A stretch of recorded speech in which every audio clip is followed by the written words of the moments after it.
Hi everyone, I'm going to be talking about some conflict styles, some advantages and disadvantages. The first one is avoiding conflict styles. The main things about avoiding is denial of the conflict, avoiding topics or changing them, unwilling to decide, withdraw, more neutral styles. Avoiding a conflict does not prevent the conflict. Some communication strategies when using avoiding conflict or avoiding style is being quiet, just not speaking at all, not answering, just refusing to answer or saying things like, I don't have an opinion, or whatever you think is fine by me. You could also change the topic with saying like, I don't want to talk about it. Or leaving the situation just by leaving the room. You can also start making jokes to like change the topic or to diffuse the anger.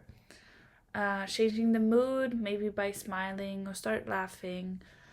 Start asking questions, just asking questions about something totally different. Some advantages with avoidance could be it could be protective. If you were like in a abusive relationship, it could be better to avoid a conflict. It could give you some time to think of other responses to the conflict if you are like not sure how to feel or how to respond to a conflict. When keeping other people from influencing them. If you want to do something but you know bringing it up to your partner or maybe a family member, they'll try to talk you out of it. Some disadvantages with avoidance can be others might think you don't care. It can seem like you don't care about the other person when you're not willing to confront them. It could also be impressions of not willing to change. It can make the conflict blow up even more and keeps people from working through conflicts. Like when both partners using avoidance and pretend everything is fine, there's no way to work through a conflict. I'm also going to be talking about competing conflict styles. Competing with using dominance and power, aggressive and uncooperative behavior, focusing on personal gain at the expense of others. Competing is like a battleground and winning is the goal and the other person is not important.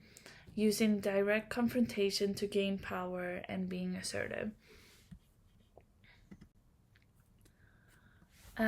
Competing and dominating advantages can be useful when you need to make quick decisions, like when you're in an emergency, when the relationship is less important than the end goal, and helps show the other person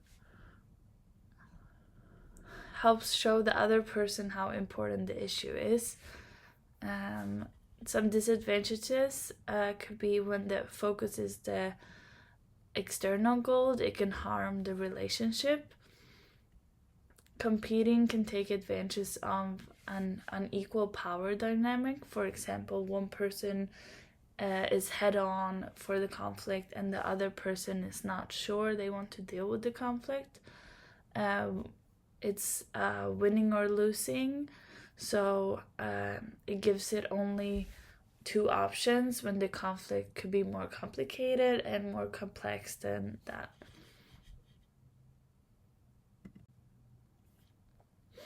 An example when using avoidance is a good strategy is when the other person isn't important to you. It could be better to avoid a conflict. For example, when you're at the grocery store and someone might cut in line in front of you, there might not be a reason to bring up a conflict with this person because you don't have a relationship to this person, and it could just be better to just avoid a conflict.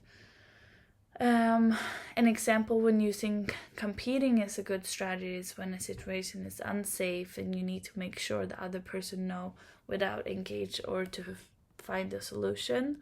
For example, when you're driving a car and someone cuts you off dangerously and almost causing an accident, you could honk and flash your light to make the other driver know it was unacceptable. In this situation, it's important to let the driver know that their behavior was dangerous. You're making it clear that the accident or their actions were wrong and not trying to engage or find a solution with the other driver.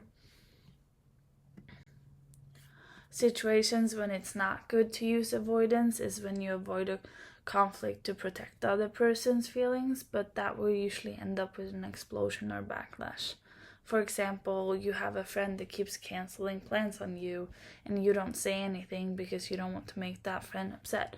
But it keeps happening and it makes you more and more frustrated. Eventually, you will explode at your friend, and that will make your friend feeling shocked and hurt because you never said anything. So avoiding this conversation in the beginning made the conflict bigger and more hurtful than if you would have had cleared the air earlier. Situation when it's not good to use competing style is not considering your friend's ideas or feelings, and it evolve into an unnecessary conflict. An example is you and your friend deciding to watch a movie. The friend suggests something and you instantly say no and decide on something else and say that's final.